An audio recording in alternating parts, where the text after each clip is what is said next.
Hello all, I'm Sai and you're watching The Book Dragon. In today's video, I'm bringing to you my March reading wrap-up.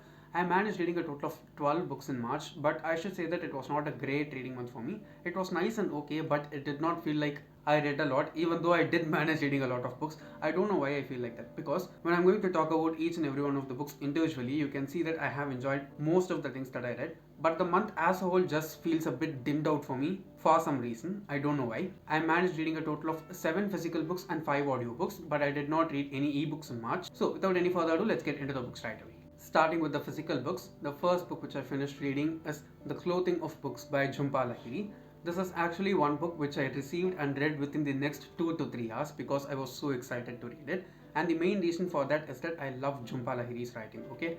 I read only one other book by this author before reading this one, and it is Interpreter of Melodies. I read it during the end of last year and I completely enjoyed each and every part of that book. It is similar when it comes to this book also. It is very tiny, okay? I think it's just around 80 pages long, and if you start reading it, you can just finish it in under an hour itself. But I just wanted to savor and relish each and every word and line from this book, so I read it very slowly. You can also see that I've added some tabs, right, because it was very quotable for me. So in this one, the author basically talks about an author or writer's opinions when it comes to book covers, because we know that most of the authors who get traditionally published nowadays don't have that much of a say when it comes to the book covers, and they are predominantly decided by the publishers and the editor's side. This just felt like a beautiful plight of an author who's not able to decide the covers of each and every book that they are writing. At the same time, the book also talks about the translated versions of books which the author themselves do not know to read or speak. It covered a lot of things in just 80 pages, and trust me, if you're a person who likes beautiful writing, you need to read this book, and I rated it 5 stars. The next one is a self-help book, and it is The Power of Positive Thinking by Norman Vincent Peale. This is actually one book which my brother suggested to me, and after a few days I picked it up. But before I started reading it, he just gave me one suggestion alone, which is that the book is heavily religious because it quotes a lot of things from the Bible, and it basically just talks about the law of attraction, but using the Bible as a medium to give the messages from the author to the reader. So if you're a person who's not religious, you just have to turn off that part of your brain which gets annoyed because of religious references and just read this with an open mind. Personally, I'm not a person who has any knowledge about the Bible, so I just had to go in blind into this book, and trust me, that helped me a lot because I did not have any opinions in my head before I started reading the book, and because of that I was able to get a lot out of this one. But I don't think I'll be suggesting this book to most people because it is very heavily religious in tone, so it might turn off a lot of readers who might not be that much into Christianity or any other religion. Personally, I'm open to any good thing that is coming out of any religion or anything else, so in that way I found this book very helpful and I rated it 4 stars. The next one is a sci-fi thriller book, and it is Snakeskins by Tim Major. This is one book which I was very intrigued by because of the cover as well as the blurb of the book. Here we basically follow a group of people called charmers, and the ability of charmers is that they can shed a clone during their lifetime, and that clone can exist for a time period of between a few seconds to a few years itself. And there's this particular family alone who are able to create such clones or snakeskins once each and every 7 years, and it's the same condition for them also. The snakeskin can either exist for a few seconds, few days, few weeks, or even a few years, and there's no rhyme or reason behind how they are able to survive for these different time periods. In the beginning of the book, all these things made really good sense, but what the author did here was they tried to move the story with 3 different plot lines, and I should say that of the 3 plot lines, the one which concentrated the most on our main character Caitlin here was the only thing which interested me. The other 2 plot lines just felt like they added a lot more unnecessary characters to the story and just made it even more complex than it needs to be for a 400-page book. In that way, the author lost my interest at multiple points during the entire plot of the book, and because of that I did not enjoy it much. It had great potential because of the power of these snakeskins and the power of these charmers and how they can use it in multiple different ways in order to change the society that they are in a part of. But the author did not go into so much detail and explore all those things in this book, and I think if they had done that, the book would have been another level. Because of this, I don't think I'll be recommending this book that much also, so I rated it 3.5 stars. The next one is another self-help book, and it is The Gut by Payal Kothari. The reason why I wanted to read this book is because I read Skin Rules by Dr. Jayashree Sharad 2 years back in 2021, and that book just changed a lot of things when it comes to my skin personally, and because of that I got this confidence that if I read self-help books that are related to my physical health written by Indian authors, it might be even more useful for me because those are the people and authors who actually know how our physiology is. I went in with such expectations for this book, but I should say that it was a bit disappointing in that aspect for me because the author talked about a lot of things that we eat occasionally, like we eat it regularly, and that is spoiling our gut. I can understand that even eating those things occasionally can affect our gut, but the author just went like miles ahead and made it look like all Indians are eating just European food each and every meal of this. That felt a bit annoying and irritating for me because I know that most of us don't eat food like that. We are usually consuming only very pure Indian diet. This mostly felt like the author took the usual diet of a Western person and gave an Indian solution for it rather than taking an Indian person's diet and giving a solution as such. So that was a bit annoying throughout the book. Apart from that, I did get a lot of useful tips from this book. You can see that I have annotated it again. It is not a solid read, but it was good, so I rated it 4 stars. The next book is The Namesake by Jhumpa Lahiri again.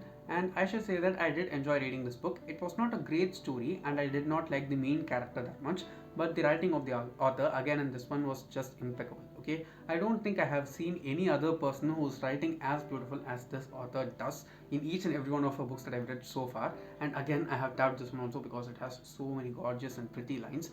They are not like, you know, forced to be pretty. They just glide in a very beautiful way for me each and every time I read them. So that's one thing which I liked about this book, just like any of her other books so far. So basically here we follow a main character, Gogol, who's named Gogol because his father's favorite author is a Russian and his surname is Gogol, and Gogol does not like his name, because of which he changes it after a few years from when he becomes an adult. But I should say that despite that, there was nothing that was special or noteworthy about Gogol at all throughout the entire story. I like the story of his parents a lot more compared to that of his, because he just felt like a very ungrateful and selfish character during each and every chapter of the book. I can understand where he is coming from and all the difficulties that he is facing because of certain things that are just as such in his life. But despite that, there are so many instances even when he's a full-fledged adult, like in his 20s and 30s, where he does not acknowledge his privileges and where he does not feel grateful for the things that he has in his life, which just annoyed me continuously from the beginning of the book until the end. I just wanted to move the story from focusing on him to focusing on some other character. It did happen at times, but for most part of the book we just focus on Gogol alone, and that was very annoying for me. I think the author has intentionally written him like that because I have not heard anyone who has read this book saying that Gogol is their favorite character. So the best part, as I said before, about this book is the writing, and I enjoyed it so much, so I rated it 4 stars. The next one is another non-fiction book, and it is HBR'S 10 must-reads for CEOs. Now basically this is one book which I was not interested in reading at all because my brother just added it to our box when we went to Lock the Box last year, and I was sure that I was not going to read this book. But what happened out of nowhere is I found the audiobook for this one and this entire series in Storytel. So I just listened to the audiobook and followed on with the physical copy, and I should say that I was super impressed because I did not know that I would be interested in reading articles on business, especially for CEOs, and I found it super helpful at multiple instances. There were instances during which it felt very intense and too much for me because my brain was not able to handle all those things. But despite that, I think it was a great read. If you're a person who's thinking of starting your own business, or if you're an entrepreneur already, I think you need to read this book because it has a lot of things that are covered by various CEOs and various writers from across the world, and it was definitely super fascinating for me to read. There are even some other topics inside this series itself which I have in mind that I want to go forward and read. This one out of nowhere was a great read for me, and I want to continue on with some other topics inside the series, and I rated this one 3.75 stars. The last physical book is an adult romance book, and it is Postscript by Cecelia Ahern, which is the direct sequel to P.S. I Love You by the same author. If you don't know, P.S. I Love You is one of the most phenomenal romance books that have been ever written, and it is also globally super popular, and it is still a bestseller in most lists. Okay, that is the first romance book that I've read in my life, and I should say after reading that one, any of the romance books that I've read so far in my life have not lived up to that at all. But this one is definitely a worthy sequel for it. Okay, if you're a person who's a huge fan of P.S. I Love You like me, trust me, you can go forward and read this book. It is completely worth of being a sequel for that one. It is not a happy or heartwarming book as P.S. I Love You is towards the end, but there are so many things that our main character Holly has gone through in this book, because this happens a few years after the death of Cherry and after Holly completes doing all the tasks in the envelopes that have been delivered to her. She is in a really committed relationship with another guy, and there are so many things that are happening in her life. Still, the memory of Jerry is there as a shadow in her life, and she always feels bad for him him that he had to die so young despite being such a colorful person. Here basically what happens is she tells her story in one of her podcasts, and because of that she gains the attention of therapy group which is comprised of people who are terminally ill. It is definitely a very depressing situation for Holly, and it is also very tough to be in her position, but the way in which the author has written her in a very original form is just super outstanding. And I can also understand why it is not as popular as PS I Love You, even though it is good, because the timing that the book was released was very unfortunate. Okay, this book was released in late 2019, and usually books get picked up in the first 6 months or 1 year, right? What happened is COVID hit and all of us did not want to see or watch or read anything that is sad at all, and this book is mostly sad compared to being happy, and I think that's the only reason why it is not as popular as PS I Love You is. But trust me, if you did read PS I Love You and if you do love that story, you have to read this one, because even though it is sad at multiple instances, it is completely a worthy sequel, and I rated it 4 stars. Moving on to the audiobooks, the first 2 books which I finished are part of the same series. They are the first 2 books in the Amari series, or the supernatural investigation series by B.B. Alston. The first book is Amari and the Night Brothers, and the second one is Amari and the Great Game. And I thoroughly enjoyed both of the books completely. Okay, I was a bit skeptical of reading the series because many people have said that it is amazing, but I'm not a person who resonates that much with middle grade books. That's the reason why I even put off Percy Jackson for a long time, and I finally read it last year.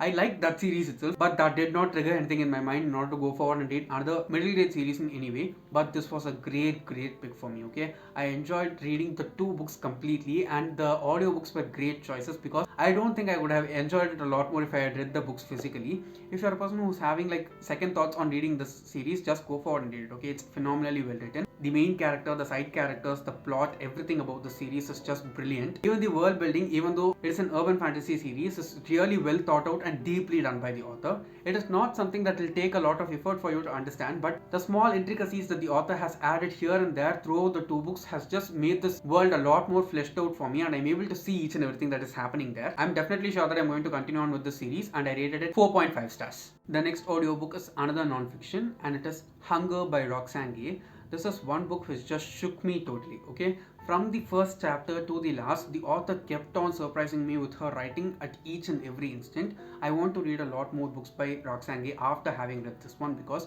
I just loved the writing of the author. Very few people who talk about their own lives in their books can be very honest, even though it can be very difficult for them to write, and it might make people see them in a different way. And the author just achieved it in a very brilliant way, if you ask me, in this one, because there was nothing that was sugar coated or opaque about the writing of this author in this book at all. She was very transparent when it comes to her life and whatever she wanted to say. I'm not able to understand why the author did certain things that she did, but I can understand that only when people are thrust into such situations, we'll be able to see how we are going to react to them. And we cannot blame anyone for reacting in a particular way, because there are so many things that influence a person's behavior and reactions when it comes to very critical moments in life, and I was able to understand that very clearly from the author's writing. It was definitely an amazing book, and I'd suggest everyone to just go forward and try it, and I rated it 4.5 stars. The next book is another last book inside a series, and it is Heart of the Sun Warrior by Lynn Tan, which is the last and final book inside the Celestial Kingdom duology, but I'm not sure whether it is a last book or not, because the name of the series says that it is the Celestial Kingdom duology, but when I checked Goodreads, there is a 3rd book that is added inside the series. I don't know how it makes sense and if there is going to be a 3rd book or not. There are some things that ended really well in the last book, but there are also some loose ends which I can see that can be developed into a 3rd book, but I don't think it is necessary, because while you add a 3rd book after finishing a series saying that it's a duology, the story just gets stretched and it just spoils the first 2 books in a very heavy way, because of which not many people will want to read the series itself. Despite that, everything about the series was really nice. Okay, it is an adult fantasy series, but it feels more like a new adult or younger adult story. I'm just a bit amazed of how the author managed to include so many things in just 2 books itself and represent them all in a proper way instead of just making it a hot mess. This was just as good as the first book for me, and I rated this one also 4 stars. The last book which I finished in March is The Living Mountain by Amitav Ghosh. This is actually an audiobook which is not even 1 hour long, and I found it on Storytel, and I just wanted to give it a listen. It was really nice. Okay, I like the author's writing in this one. At the same time, I like the narration of the narrators of the audiobook also. There are 2 narrators, one male and one female, and both of them did a great job of narrating the story, and they just got the perfect tone for the book and delivered it properly for us. The book is basically written in a tone like the author and his friend, they have this book club among themselves alone, and they select one book every month, and all the books throughout the 12 months have a common topic running as a thread through them. When they decide the topic for 1 year, what happens is his friend has this dream during the night time and she tells him the dream the next morning when they are talking with each other over the phone. It is about this very huge mountain from ancient times and the people who have been benefited by it. It also has a lot of themes going on represented by the author within the short amount of time that he has. I did not read the physical book, but I've heard that the physical book also has some illustrations. I like the voice of the author and also his writing very much in this one. I think I'll be reading his other books in the future also. Let's just wait and see. But this one was a solid 4-star for me. So yes guys, those are all the 12 books which I managed to read in March, and I'm hoping that April will be a far greater reading month for me because I have a lot of great picks on my shelf. I'm not going to talk about them before I read them because I think I'm jinxing them if I make HBR'S or other such things. And if you did enjoy watching today's video, don't forget to give it a thumbs up and also share it to your friends. If you want to get more content from me, do subscribe to the channel. Thanks for watching and have a great rest of your day.